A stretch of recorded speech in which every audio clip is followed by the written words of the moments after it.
Tonight, a COVID-19 case confirmed in Broken Hill. Health authorities issuing warnings. And domestic violence services prepare for a sharp rise in support inquiries. From our 7 Spencer Golf studios, your nightly news with Louise Huber begins now. Good evening. Far West residents are being told not to panic following the first confirmed case of COVID-19 in Broken Hill. Local health authorities introduced new restrictions on entering the hospital just hours before the case was made public. Patrick Reinke has the details.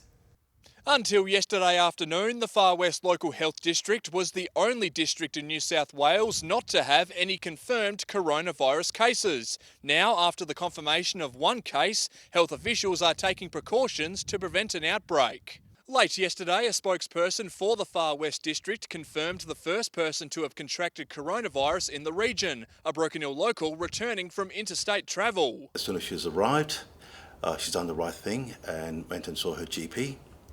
And the GP referred her straight to our COVID clinic in Broken Hill. The person is currently in self-isolation and health authorities are continuing to work with the patient. There is a tracing interview that takes place and that's what we established really, where the person's been, all their movements and also who they've been in contact with, more importantly. Close contacts will be instructed to self-isolate for 14 days and be subjected to a COVID-19 test. But locals are advised to not panic. Please maintain social distancing, hand hygiene, and if you develop any symptoms, to contact your GP in the first instance. The confirmed case came just hours after changes to entry at the hospital were announced. Locals visiting the hospital will now only be let in through the back entrance. The Thomas Street doors will be shut. Hand wash basins have also been installed just outside.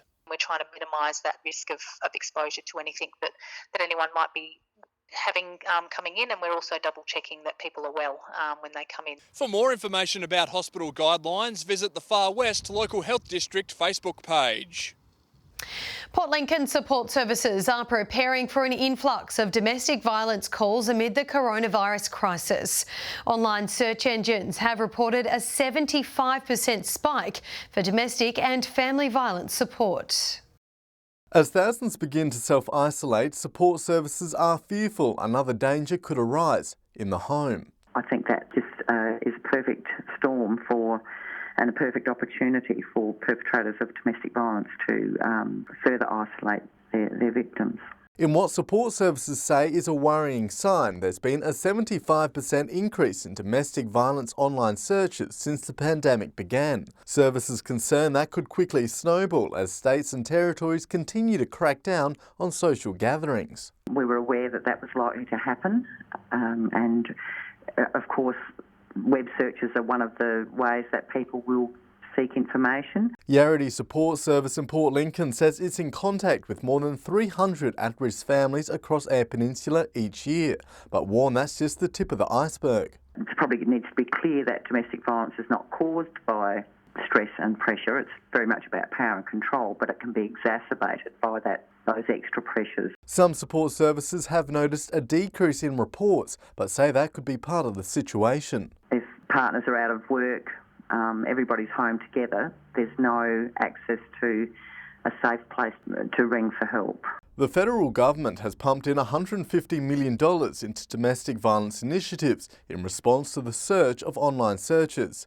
Support services say it's unsure how much of that funding will trickle down into the regions, encouraging locals to speak up against violence. If you're concerned about somebody else and about their situation, maybe good to have eyes on them and try and keep contact with them if you can. If you're in need of help, contact 1-800-RESPECT. Nathan Regter, 7 Spencer Golf News. 2 Port Pirie men have been charged after allegedly abusing supermarket staff at a local shopping centre yesterday morning. Police allege just after 7:30, 2 men were causing a disturbance after being refused entry. A 32-year-old was arrested and charged with failing to cease loitering and resisting arrest, while a 40-year-old man was charged with disorderly behaviour. Both men will appear in court at a later date. Three Port Lincoln motorists have been caught drug driving in what's been a busy week for police. Patrols stopped a 34-year-old female driver on Monday morning where she allegedly tested positive to methamphetamine. 4 children were also in the car at the time. Another female driver tested positive to the illicit substance while a male driver was allegedly caught with cannabis in his system. All 3 were issued a 24-hour driver direction notice. Still to come tonight, Whyala's Mayor calls for calm amid the chaos, and local libraries closed, but there's still options.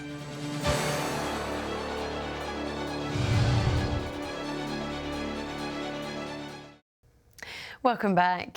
Whyala's Mayor is calling for calm amongst her community, reminding locals to stay inside and enjoy home comforts over the Easter break.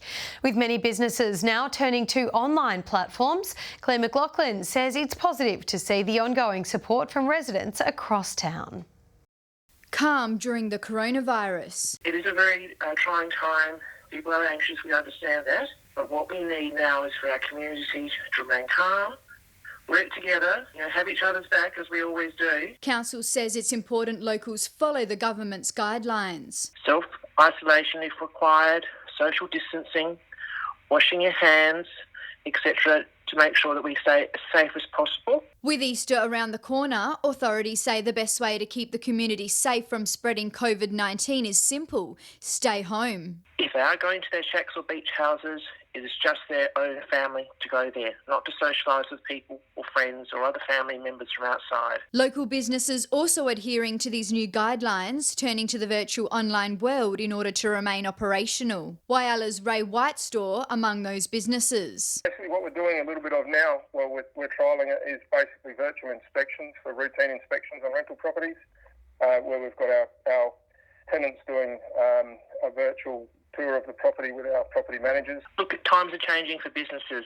small and large, and they're having to adapt how they deliver their services.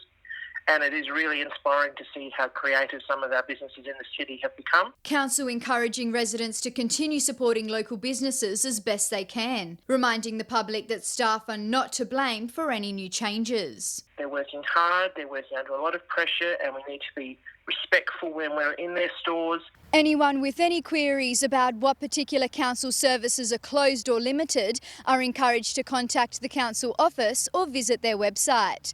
Sophia Contagonis, 7 Spencer Gulf News.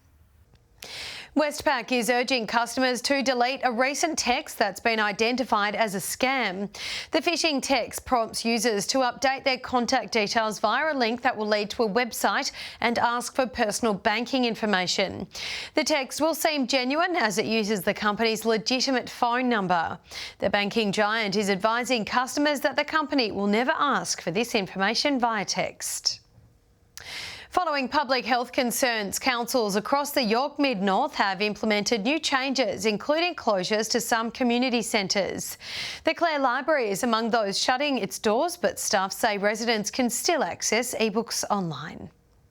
Stay home, stay safe. A strong message to Mid-North residents. Councils around the region now making drastic changes to stop the spread of coronavirus. Port Pirie Regional Council has taken a no cash transaction approach, which, as we all know, cash is one of the biggest sources of carrying germs and whatnot. Port Pirie Council is scrambling to move their services online with the temporary closure of the local library, art gallery and visitors centre. The Mayor pleading with residents to continue practising social distancing. So the responsibility lies on your shoulders, and we would like you to maintain your social distances of 1.5, wash your hands regularly, wipe down frequently touched areas. The Clare Valley Library is also closed to visitors, but librarians say there's still plenty of ebook options. Ebooks. There's also e-magazines people can borrow. We also have free Wi-Fi available outside of the building. Non-library members can sign up online and extensions are available for overdue books in a bid to ease stress. Every library book or DVD or magazine has been extended to the 1st of May, and customers are allowed to have up to 6 extensions past that. School holidays are only a few days away, and the library will also be hosting numerous online events, including storytelling through Facebook. There's lots of activities that children can do, lots of craft, lots of self-learning at home. We'll be posting quite a few of those ideas online. Shari Hams, 7 Spencer Gulf News. Regional roads and healthcare in South Australia are set to be the big winners as part of the state government's major stimulus package. Infrastructure projects are set to be fast-tracked in a move tipped to create more than 160 jobs. Addressing the cause and injecting more funding, the South Australian Government has a big focus on regional roads as part of the state's recent stimulus package. One of the big winners in all of this is the Cleve to Kimber Road here on the Eyre Peninsula, where the works to begin to restore that to 110 km/h speed limit will be undertaken from August this year and on.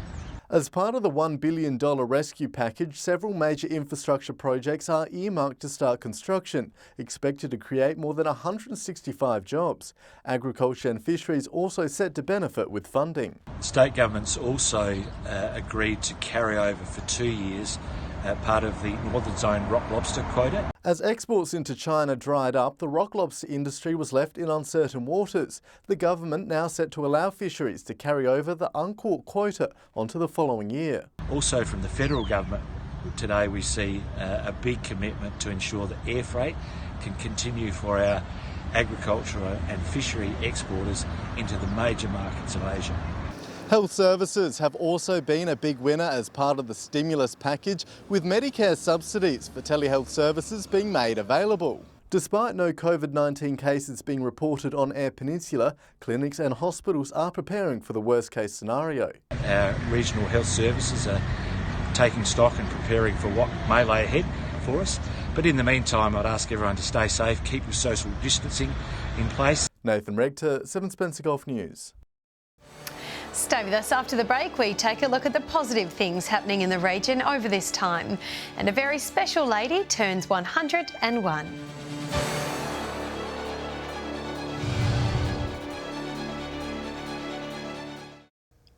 Welcome back. For the next few minutes, we're going to take a look at some of the nicer things happening in our region because of the coronavirus. Firstly, here's a very special and different birthday party held for a very loved great-great-grandmother in Port Pirie. The family of Giovanna Tershi couldn't hold a proper birthday party to celebrate her turning 101, so they took it to the streets outside her nursing home instead.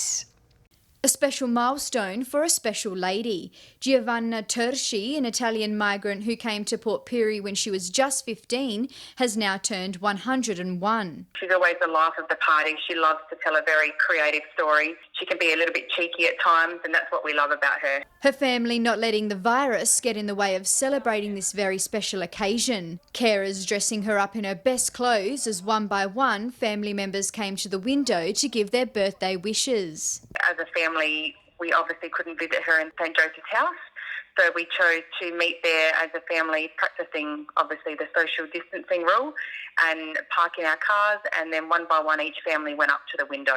You know, in those one-on-one situations, it's all about that emotional support at the moment. An experience that was special for both Giovanna and her family, seeing her children all the way to her great-great-grandchildren. The nurses had put her in her best outfit and put her lipstick on, which is what my nana's sort of renowned for.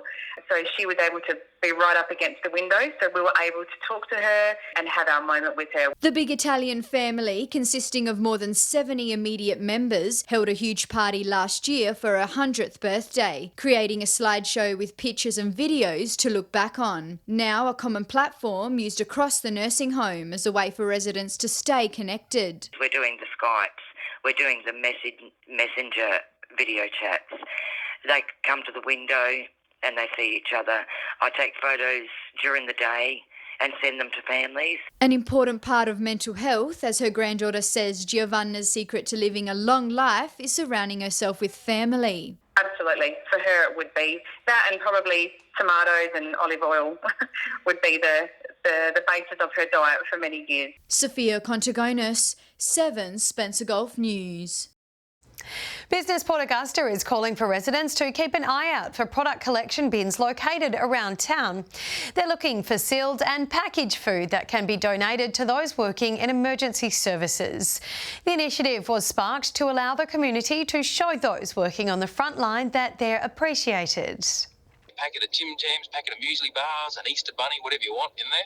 And we'll go around, we being Business Port Augusta, and just deliver them accordingly, whether it's up to hospital one day or whether we take them down to the police station or the ambulance station. The bins will be located at Foodland, Coles and Woolworths. Some of our youngest in Crystal Brook, determined to look after local elderly residents, are taking matters into their own hands to ensure they feel the love too. A group of children from the local kindergarten have been staging special outside visits for their friends at Roseview Hospital. A friendship stronger than ever. Despite tough circumstances, these kindy kids are not letting anything get in the way of their weekly play dates, which have been going for the last 4 years. Made them feel happy because we waved out the window and the big smiles. There's activities for the young and elderly friends to enjoy. The littlies are getting to work while their companions spectate from the safety of inside. Dancing and painting at the hospital. Singing and playing, then I poured on the mint, then we got back to kindy. Staff at the Roseview Hospital and Crystal Brook Kindergarten say they're delighted the visits have continued, bringing joy to the elderly residents during this difficult time. They're like family to us, and so it means so much to us to see the relationships and the connections that just the children can maintain even through social distancing. They say it's helped the residents to get active and interact. And whatever the music, it's always engaged the residents, and it's really heartening to see the residents engaging with moving their arms, lifting their legs to the actions, to the nursery rhymes. Staff have had the tough conversations with the children, educating them on the reasons why they have to see their friends through the glass. They say it's a timely reminder to look after vulnerable community members and urge other locals to reach out to their elderly neighbours. To reach out to all members of our community, the vulnerable and the elderly, at this time in their lives where there's uncertainty and they may be feeling stressed and anxious. Shari Hams, 7 Spencer Gulf News. More street art is on the cards for Port Augusta's pipeline, with final designs being prepared. Port Augusta City Council is working with SA Water to showcase local Aboriginal artists. 10 to 15 metres of pipeline will be painted at the southern entrance of the town. It follows the recent addition of street art on the old fire station and Joy Belloc Bridge. The new art is expected to be completed in May. Stay with us. After the break, we'll have this week's Fuel Watch, and Brit's back. She'll be joining us with the local weather.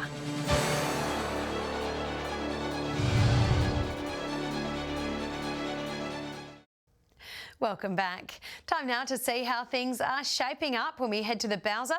Here's Patrick Reinke with this week's Fuel Watch.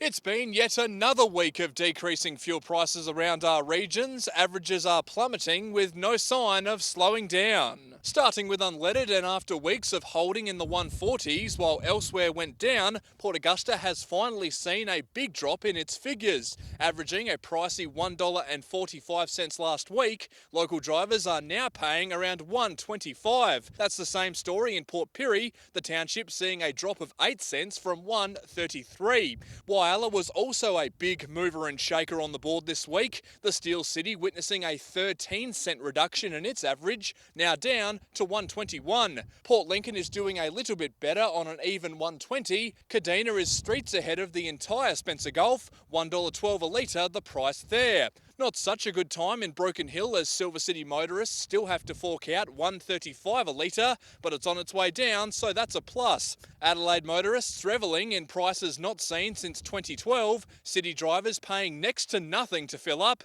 89 cents a litre, it was 98 last week. Turning over to diesel now, and it's still green, green, green. Not nearly as big of a change as unleaded, but still going well. Port Lincoln is down to $1.31, Port Augusta dropping by 9 cents to $1.30. After Broken Hill saw a 3-cent decline, Whyalla is now the most expensive on the board, still on $1.39 after barely seeing any movement. Kadina once again is the cheapest by far. A big plunge sees the price at $1.20. That price is actually cheaper than Adelaide, which hovers at $1.23. Finishing off with a quick look at auto gas, and it's a mixed bag. Port Lincoln has enjoyed a small fall down to 88 cents a litre from 91. Adelaide a little bit better off at 82. Conversely, Whyalla and Broken Hill had bad weeks, going up to 99 and 94. Everywhere else is even Steven. Port Augusta 99, Kadina 99 and Port Pirie on 94. Now remember that these prices are the regional averages and they do not reflect any one particular outlet. And if you do find a spot that does sell unleaded auto gas or diesel for cheaper, be sure to let us know on our Facebook page. Now for a look at what's happening in the weather, here's Britt. Britt, welcome back. Thanks, Louise. It's great to be back and even better to be sharing the studio with you once again. To today's weather now, and it's been a fine and mostly sunny day about the region. Port Augusta and Port Pirie both recording tops of 27 degrees. Showers over Broken Hill today, 26 the top. Whyalla 25, Port Lincoln 23 today. Skies were patchy under a low pressure trough just to our north, with high pressure keeping things clearer to the west. Moving along to tomorrow, southwesterly winds on the Gulf waters at 10 to 15 knots, seas at 1 metre, with sunrise just before 7:30 tomorrow morning. Fine and partly cloudy conditions forecast across the Gulf. 27 degrees the expected top at Port Augusta, Broken Hill and Port Pirie. Corn 26, Woodner 25, Whyalla and Kadina both looking at 24 degrees tomorrow. Coffin Bay, Clare and Cleve all 23, Port Lincoln 22. Taking a quick look further through the week now, showers forecast for Port Lincoln Friday and Saturday. Cleve with showers Friday and strong winds heading into the weekend. Woodner looking windy Friday with cloud cover Saturday and Sunday. Partly cloudy at Whyalla and Port Augusta on Friday, both with a windy start to the weekend. Kadina with showers on the forecast. Showers also for Port Pirie and Clare Friday, Saturday and Sunday. Broken Hill with showers expected on Friday but looking fine across the weekend. And Louise, that's all from me. Lovely, thank you for that, Britt. And that's your local news this Wednesday evening. Thank you for joining us today. As always, we'll have updates later, but until then, have a lovely and safe evening. Good night.